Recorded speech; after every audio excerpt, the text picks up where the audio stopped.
আজ ছিল আমাদের ক্লোজ একজন ফ্রেন্ডের বিয়ে, তো আমরা সেজেগুজে বেরিয়ে পড়েছিলাম।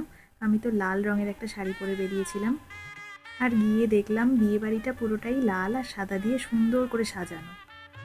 তারপরই আমরা আমাদের ফ্রেন্ডের সাথে দেখা করতে চলে গেলাম। এই যে আজকের ব্রাইড, এত সুন্দর, এত মিষ্টি লাগছিল ওকে। দেন আমরা একটু পেট পুজো করে নিলাম আর দুজনে ঘুরে ঘুরে চারিদিকটা দেখছিলাম আর একটু ছবিও তুলছিলাম। কয়েকটা পুরনো বন্ধুদের সাথেও দেখা হয়েছিল, তাদের সাথে একটু আড্ডা মারছিলাম, গল্প করছিলাম। তো এই করতে করতে দেখলাম হঠাৎ করে আকাশে প্রচুর বাজি ফুটছে। তারপর বুঝলাম যে বর এসে গেছে, বড়ও আমাদের ফ্রেন্ড। এই যে বরের গ্র্যান্ড এন্ট্রি হতে চলেছে।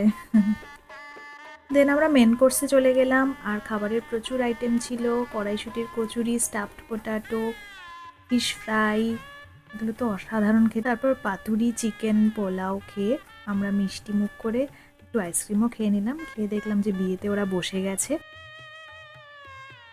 দেন কিছুক্ষণ বিয়ে দেখে পান খেয়ে বাড়ির পথে রওনা দিলাম।